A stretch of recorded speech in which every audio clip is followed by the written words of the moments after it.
But ఆ tariff మళ్ళీ అన్నింటి మీద 25 18 చేయలేదుగా. 18 ఈజ్ ఓన్లీ రెసిప్రోకల్ టారిఫ్. అంతే, మనం మిస్అండర్స్టాండ్ చేస్తున్నాం. ఇచ్చిపుచ్చుకునే దాని మీద ఇస్తున్నారు అంతే. మీరు మా మీద 18 వేస్తే 18, ట్రేడ్ డీల్ రాగానే 18 కూడా పోతుంది. Then it will be individual product. For example even now 50% tariff ఉన్నప్పుడు కూడా మన వైపు నుంచి పంపించిన సెమీ కండక్టర్స్ కానీ ఎలక్ట్రానిక్ ఐటమ్స్కి 0% డ్యూటీ ఉంటాయి. ఎందుకంటే యూఎస్ నుంచి వచ్చే ఎలక్ట్రానిక్ ఐటమ్స్ సెమీ కండక్టర్స్ మీద మనం 0% పెట్టాం. సార్ క్వైట్ రెసిప్రోకల్ అదే. ఫార్మస్యూటికల్స్ ఈ టారిఫ్ అంతా నడుస్తున్న టైంలో కూడా మన ఫార్మస్యూటికల్ యూఎస్ పంపించింది 0%. మీరు 18 చేయండి, 50 చేయండి, 100 చేయండి, అట్లాంటి ప్రోడక్ట్స్కి టారిఫ్ లేదు. సేమ్ టైం 18 తగ్గించినా కానీ మన సిమెంట్ అండ్ స్టీల్ ప్రోడక్ట్స్కి యూఎస్కి ఇప్పుడు కూడా 50% ఉంది టారిఫ్. ప్రెసిడెంట్ ట్రంప్ తగ్గించారు 18, కానీ ఆ ప్రోడక్ట్స్కి టారిఫ్ ఉంది. ఎందుకంటే వాళ్ళు ఏమంటున్నారు, మీరు డంప్ చేస్తున్నారు తీసుకొచ్చి, మా దగ్గర ప్రొడ్యూస్ చేసే సిమెంట్ కాస్ట్ ఎక్కువ, స్టీల్ కాస్ట్ ఎక్కువ, మీరు దాని మీద తీసుకొచ్చి పడేస్తున్నారని చెప్పి ట్రంప్ అలిగేషన్ అన్నమాట. సో మనం ఏం చేయాలి? Copper for example again 50%. So 18% అనేది డిసపియర్ అయిపోతుంది కొన్ని రోజుల్లో, కానీ ఒక ఇండికేటివ్ ఫిగర్ లాగా పెట్టారు అంతే. దాన్ని రేపు నెగోషియేట్ చేసిన వాళ్ళ కార్ల ఇంపోర్ట్ ఇంత, మన కారు పంపిస్తే ఇంత, మన కార్లు ఎక్కువ అమ్మట్లేదు, మన యూఎస్లో అమ్మట్లేదు, మన టెక్నాలజీ వేరు, వాళ్ళ డ్రైవింగ్ వాళ్ళది. సో వాళ్ళ మాడ్యూల్స్ అన్ని డిఫరెంట్గా ఉంటాయి. రైట్ హ్యాండ్ డ్రైవ్ ఉంటుంది, మన లెఫ్ట్ హ్యాండ్ డ్రైవ్, అన్ని సపరేట్ ఉంటుంది.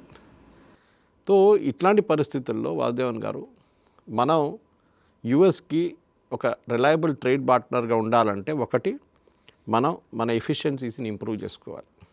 నేను మీకు ఎగ్జాంపుల్ ఇచ్చాను, $180 బిలియన్ నెక్స్ట్ ఇయర్ టార్గెట్, 26-27 పెట్టుకుందాం ఎక్స్పోర్ట్స్ పెట్టుకుంటే మనకు ఇప్పుడు ఉన్నది 80 textiles, gems and jewellery, footwear, దీంట్లోనే మ్యాక్సిమం ఎక్స్పోర్ట్స్ వెళ్తుంది. ఫార్మస్యూటికల్స్ ఉంది already.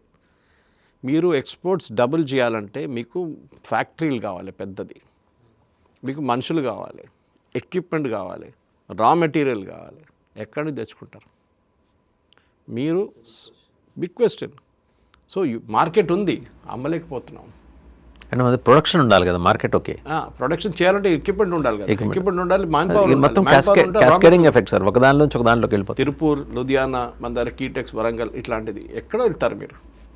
So you have to plan in advance. So దీనికి మన దగ్గర ప్రాబ్లం ఏమొస్తుందంటే, గవర్నమెంట్ ఆఫ్ ఇండియాది మన లైసెన్స్ రాజు నుంచి బయటకు వచ్చిన తర్వాత కూడా మన యాటిట్యూడ్ చేంజ్ కావట్లేదు. ఇప్పుడు కూడా కొత్త లేబర్ చట్టం తీసుకొచ్చారు.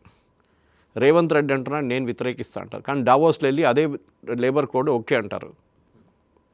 కేరళ రాజీవ్ మినిస్టర్ అక్కడ వెళ్ళి కూర్చున్నాడు డావోస్లో, ఇక్కడ వచ్చి రెజల్యూషన్ పాస్ చేస్తారు అసెంబ్లీలో, మేము అంగీకరించాము న్యూ లేబర్ లాస్. మన దగ్గర 5 మంది కాగానే మీకు యూనియన్ పెట్టవచ్చు.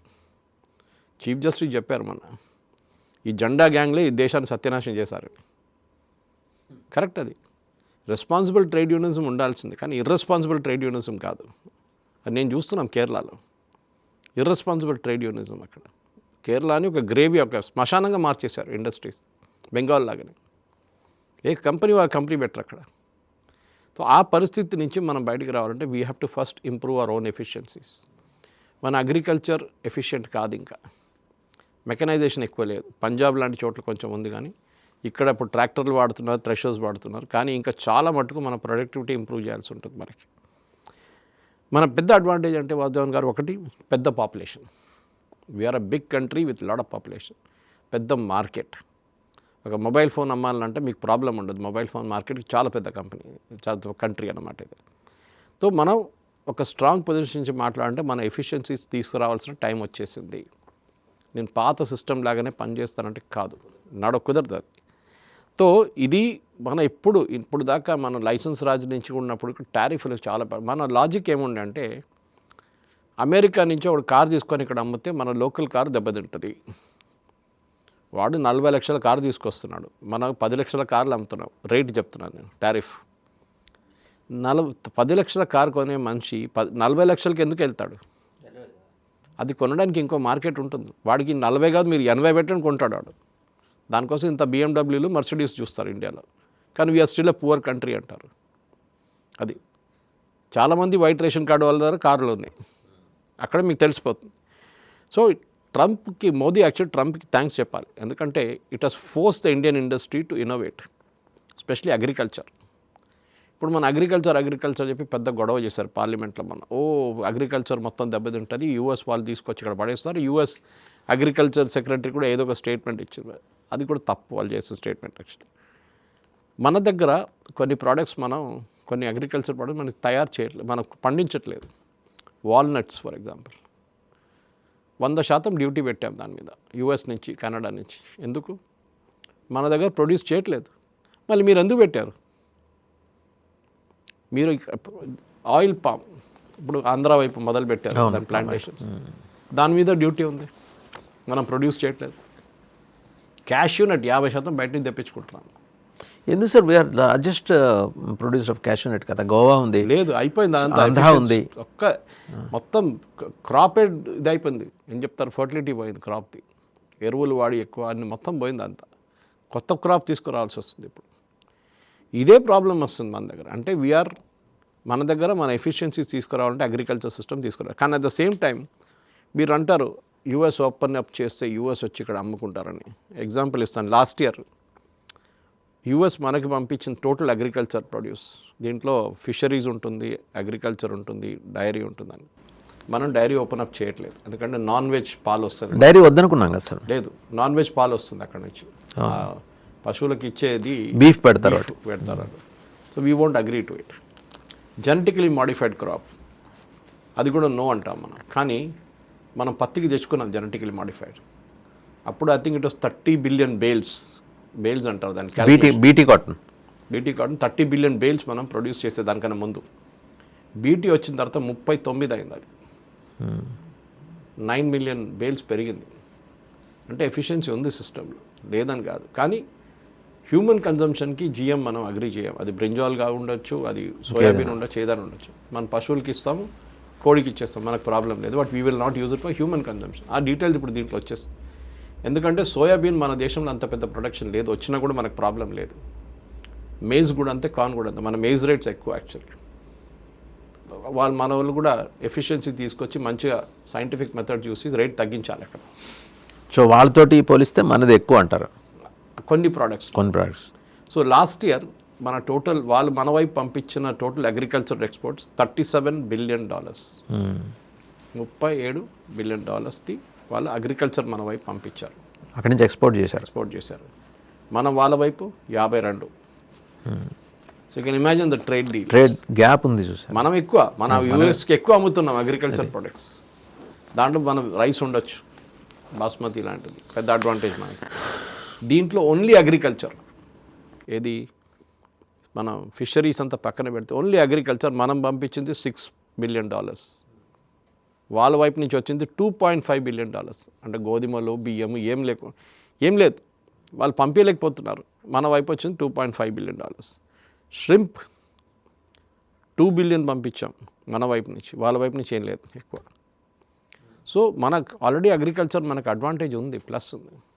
కానీ మనం మొత్తం ఓపెన్ అప్ చేయకూడదు. ఎందుకంటే మన దగ్గర ఉన్న బియ్యం కానీ, మన ప్యాడీ ఫార్మర్స్ కానీ, మన దగ్గర ఉన్న ష్రింప్ వాళ్ళు, డైరీ ప్రొడక్ట్స్ వాళ్ళు, గోధుమలు, ఇట్లాంటి ఫార్మింగ్ కమ్యూనిటీకి మనం ఎక్స్పోజ్ చేయం మనం. So we will keep. అక్కడ రెడ్ లైన్ ఉంది, లక్ష్మణ్ రేఖ ఉంది.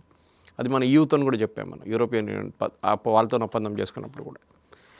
ఈ పరిస్థితుల్లో వాసుదేవన్ గారు ఇప్పుడు ఏం చేయాలంటే, బేసిక్లీ మన మార్కెట్ ఓపెన్ అప్ చేస్తున్నప్పుడు మన ఇండస్ట్రీ ఎఫిషియన్సీస్ పెంచాలి. ఫర్ ఎగ్జాంపుల్ మన దేశం నుంచి చాలామంది బయటకు వెళ్ళిపోతున్నారు, మిగతా దేశాల్లో వెళ్ళి సెటిల్ డౌన్ చేస్తున్నారు. ఎందుకు? ఒకటి మన ట్యాక్సేషన్ స్ట్రక్చర్, రెండవది మన దగ్గర ఒక బిజినెస్ స్టార్ట్ చేయాలంటే చాలా పెద్ద ప్రాబ్లం, లైసెన్స్లు, అది ఇది పర్మిషన్లు అన్నీ ఉంటుంది. బయట ఈ ప్రాబ్లం ఉండదు మీకు. సో ఇట్లాంటి ఎఫిషియన్సీ మనం తీసుకురావాలంటే definitely Modi government ease of doing business తీసుకురావాల్సింది. కానీ దానికి స్టేట్స్ కూడా ఉంటుంది. ఇప్పుడు చెప్పాను చూడండి, లేబర్ లాస్, ల్యాండ్ అక్విజిషన్, అన్నిటికంటే పెద్ద ప్రాబ్లం అది. That has become a major hindrance కదా సార్. ల్యాండ్ అక్విజిషన్కి స్టేట్ గవర్నమెంట్స్ సహకరించట్లేదు అనేది కేంద్రం చెప్తున్నమాట. చూడండి, ఎన్నో ఇన్స్టెన్సెస్లో వస్తున్నాయి. ఫ్లైఓవర్ కట్టాలంటే మమతా బెనర్జీ అక్కడ రైల్వేది బ్రిడ్జ్ కట్టేశారు, అప్రోచ్ రోడ్లు కట్టట్లేదు. Approach road state government job. ఎన్నో బ్రిడ్జ్ లాగిపోయినాయి రైల్వేది. బ్రిడ్జ్ ట్రాక్ మీద కట్టేది రైల్వే జాబ్, దాని పక్క నుంచి అప్రోచ్ రోడ్ ఉంటుంది, అది స్టేట్ గవర్నమెంట్ జాబ్. అది వాళ్ళు ల్యాండ్ ఇస్తేనే చేయొచ్చు, వాళ్ళు ఇవ్వట్లేదు ల్యాండ్. ఈ పరిస్థితిలో ఉన్నాం మనం. మళ్ళీ ఎందుకు బ్లేమ్ చేస్తారు మిగతా వాళ్ళని? మనమే బ్లేమ్ చేసుకోవాలి మనం. ఓకే, ఇంకోటి ఏంటంటే మన ఎఫ్డిఐ ఫారిన్ డైరెక్ట్ ఇన్వెస్ట్మెంట్ చాలా తక్కువ వాసుదేవన్ గారు. మన చైనా జీడిపి కంపేర్ చేస్తే, ఈవెన్ మీరు వియట్నాం జీడిపి కంపేర్ చేస్తే మనకు వచ్చే ఫారిన్ డైరెక్ట్ ఇన్వెస్ట్మెంట్ చాలా తక్కువ. Same problem. మనం ఇంటర్నల్లీ మన ఎఫిషియన్సీస్ ఇంప్రూవ్ చేయాల్సింది. ఒకడు పెట్టుబడి పెడుతున్నప్పుడు he's expecting a return. Natural అండి, అదేం చారిటీ కాదు కదా. జాయింట్ వెంచర్ పెట్టినప్పుడు ఈజ్ ఎక్స్పెక్టింగ్. ఇక్కడ ఏంటంటాడు, వచ్చి ఎన్వైరన్మెంట్ రూల్స్ ఫ్లౌట్ చేస్తున్నారు, బంద్ చేసేసి అంటాడు. కర్ణాటకలో ఏదో పెద్ద ఒక ఐటీ కంపెనీ వాళ్ళు పెద్ద ఫ్యాక్టరీ పెట్టారు. వాళ్ళ మీద ఒక పంచాయతీ వాళ్ళు వచ్చి సీజర్ నోటీస్ ఇచ్చారు. మీ ఫ్యాక్టరీ మొత్తం, మీ యూనిట్ మొత్తం సీల్ చేసేస్తున్నాం, మీరు ట్యాక్స్ కట్టలేదు. ఎంత? 11 లక్షలు. యాక్చువల్లీ వాళ్ళు కట్టేశారు స్టేట్ గవర్నమెంట్కి. అది ఇండస్ట్రియల్ డెవలప్మెంట్ బోర్డు ల్యాండ్. అది మన దగ్గర కూడా ఉంది. అది